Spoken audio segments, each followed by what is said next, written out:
हाँ, तो अब जो तैयारी करे उनमें लगभग लिखना ही नहीं आता, सच्चाई है, उनको लिखना तक नहीं आता, कुछ भी नहीं आ रहा उनको। वो तो नहीं किया तो बे उम्मीद लगा रखी है नौकरी की, किया गरगा लगा रखी है। अभी 1000 बार कह दिया रजिस्टर डाल लियो, 4 रफ में मत लिखो मत लिखो। तो जी मुझे एक फायदा बता दो, एक स्टूडेंट खड़ा होकर रफ में लिखने का, मैं कभी नहीं बोलूंगा या तो मैं मूर्ख हूं या आप मूर्ख हो, दोनों में से एक है। तो आप सिद्ध करो कि आप मूर्ख नहीं हो इसलिए लिख रहे हो। एक फायदा बता दो कि ये फायदा है हमारे, कोई फायदा नहीं है ना, तो आपकी नोट्स बन पाएंगे। रोज रोज कोचिंग करो आगे जी, सारी जिंदगी कोचिंग में काटो आगे, हमेशा तो कोचिंग नहीं करोगे ना। तो फिर ढंगो हिस्ट्री को रजिस्टर डाल के लिख लियो, जिया तिया करके, जिसी थारी राइटिंग गंदी है तो लिख लो, आपको पढ़ना है। नहीं मैं घरे जाके पढ़ना, किसी पढ़ो बेरो कौन था, डोलू बेरो पढ़े थे, पढ़ो कौन पढ़ो। इससे अच्छा यही लिख लो, जब मूड हो कम से कम एक जगह तो मिल जाएगा कि कभी तो मूड बन ही सके आदमी को, कभी बन सकता है। जैसे भयंकर दारू पीने वाला का भी मूड बनता है आज नहीं पिएंगे, वैसे हो सकता है कभी न पढ़ते पढ़ते एक दिन मूड बन जाएगी आज पढ़ेंगे, तब क्या करोगे? क्योंकि सेपरेट तो लिख नहीं रखे। तो कहो मानो मान जाओ, नहीं जिंदगी बहुत दोहरी है भैया। अभी नहीं 5 साल बाद देखना, जब रिश्तेदारों में बैठोगे ना, अपने आप में हीन भावना महसूस होगी आपको।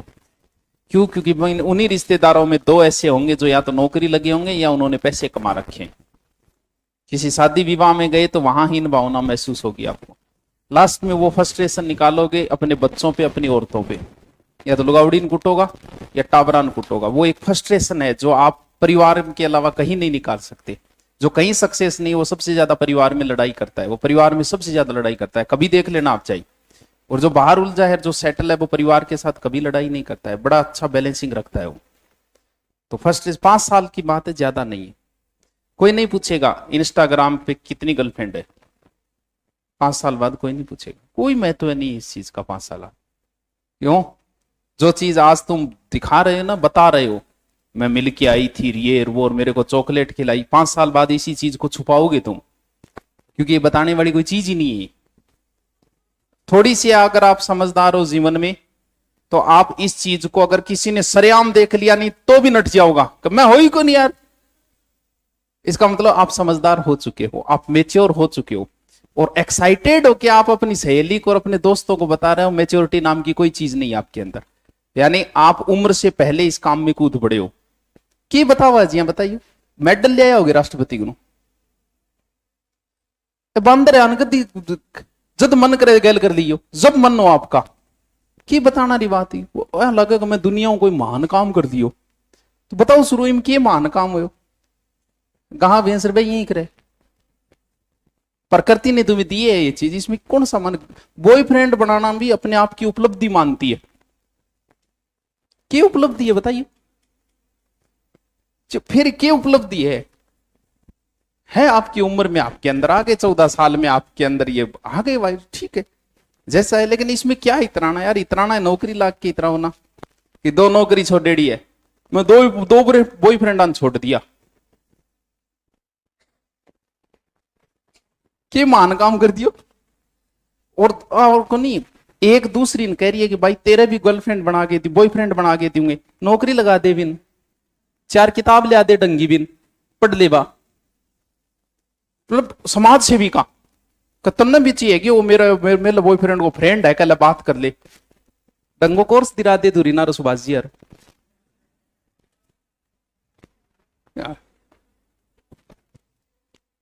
अगर आप इश्क में पढ़ के ये सोचते हो ना कि बस प्यार मैं ही करिए और कोई कौन करिए, तो आप मूर्ख हो।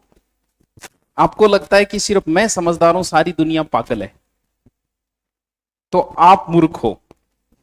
आपको लगता है कि बस प्यार के बारे में मेरे कोई नॉलेज है, बाकी सब बावड़ी गौन है, तो आप मूर्ख हो।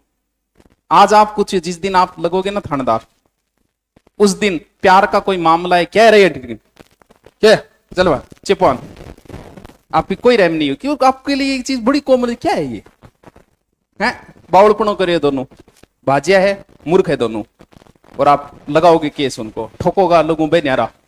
क्यों? क्योंकि बांग कांड थे और परेशान हो, बांगर का परेशान होया, तो कुट्टा भी नहीं करोगा बा लोगों, आपको कोई रहम नहीं होगी उनके प्रति। क्यों? क्योंकि आपका मेच्योरिटी लेवल बहुत ऊपर जा चुका होगा उस समय। समझ रहे हो कि तुम्हें क्या कह रही हूं? क्या समझो? मेरे वाला तो डिफरेंट है, डिफरेंट आ बावड़ा हूं, क्या डिफरेंट है? या देखो सुरवांगो क्या डिफरेंट है, हैं? बावड़ा का ठीक है, पढ़ लियो। 5 साल बाद आप चीज को कोई महत्व करनी करो यार, कौन मना कर रहा है? लेकिन ये नहीं कि आपका पूरा जीवन आप उसी में लगा रहे हो, आप अपना पूरा दिन उसी में लगा रहे, तो आप मूर्ख हो। लड़की सिर्फ लड़के से पूरे दिन अटैच, सिर्फ संपर्क में, इसलिए प्रेम नहीं, वो इसलिए रहना चाहती है कि वो गट्ठे जा रही है, वो कोई और छोरी कन तो कौन जा रही है नहीं, ये चेक करने के लिए संपर्क में रह रही है, और इससे आपका जीवन तबाह हो रहा है, उसका जीवन भी तबाह हो रहा है। क्यों? क्योंकि उसका पूरा दिन गया इस चीज में ध्यान रखे। क्या ध्यान रखी? बस ये सोचो कि 1-2 साल के लिए रिचार्ज है, स्थायी रिचार्ज तो घरवाले लाके देंगे। ये तो कब्जा कर रखा है आपने भी, किसी दूसरे के प्लॉट पे कब्जा कर रखा है। जितने दिन कब्जा है उतने दिन ठीक है, और जिस दिन मालिक आएगा पट्टो लेके, सोजना सागे ले आओगो, गाड़ी पाओगो, पट्टो ले आओगो, उस दिन आपका कब्जा हट गया। तो किसी से इतनी उम्मीदें मत रखो जीवन में। बाप अपने बेटे से उम्मीद रखता है कि बड़ा होकर मेरी सेवा करेगा, इसलिए दुनिया का हर बाप दुखी होकर मरता है। क्यों? नहीं करेगा तो उम्मीद ही क्यों रखते हो भाई उससे? तो उम्मीद के कारण ही दुखी हो आप। आप उम्मीद लगा ली इंग सग मेरो ब्याह हुए को, आपने क्यों लगाई रही उम्मीद? जब होना ही नहीं है आप दुखी हो गए। आप बस ये सोचो कि 1-2 साल जितने साल है ठीक है, फिर तू तेरा रास्ता वेगी, मैं तुम्हारा रास्ता आऊंगा। आप उम्मीद अपने आप से लगाओ कि मैं नौकरी लगूंगा, ये उम्मीद आपने अपने आप से लगाई है। आप ये लगाते हो कि सुभाष जी नौकरी लगाओगा तो दुख होगा आपको, मैं नहीं लगा सकता। आप नौकरी आप ही लगोगे। लेकिन हमने सारी उम्मीदें कर रखी है दूसरों से। कोई बाप उम्मीद कर रखी है, कोई बेटों कर रखी है, कोई पत्नियों कर रखी है, कोई प्रेमिकाओं कर रखी है। उन सब को एक दिन दुख ही होगा। समझ रहेगी तुम? क्या समझो? अरे कर लेना यार, बहुत उम्र पड़ी है, कर लेना आधे, लेकिन जीवन तबाह ना करो। कम से कम दुख तो नहीं, ढंगू रजिस्ट्री हम लिख ले करो। अगर मन कोई काल रफ रजिस्ट्री दिखे नहीं तो मैं क्लास निकालती हूँ, या फिर मुझे एक फायदा बता के चले जाना कि रफ रजिस्टर में आपको मना नहीं करूंगा। एक फायदा बता के चले जाना कि रफ रजिस्टर। क्यों? क्योंकि आपके स्कूल में आपके गुरुजी ने कह दिया कि अब लिखो, और घर जाके लिखोगे तो याद होगा, रट्टा याद होगा, लिख क्या याद हो। महाराज का टाइपराइटर यानी IAS महाराज या RS तो पक्का, क्योंकि वैसे नोट्स लिख दिया वहां, तो लिखना याद को नहीं, वह रट्टा याद वो न रट लियो। तो फेर में लिखा करो, सही तरीके से रजिस्टर डाल लियो थारे ने, तो कम से कम कोई और के काम आओ। रफ एक हिस्ट्री आ गई, फिर मैथ आ गई, फिर रीजनिंग आ गई, थारी जिंदगी रफ हो जाएगी अगर रफ में लिख रहे हो तो। समझ रहे हो तुम? चलो काल करूं बात थारो। हाँ, आज की सत्संग बढ़िया लगी। चलो आज के आनंद की जय हो, है फिर कभी।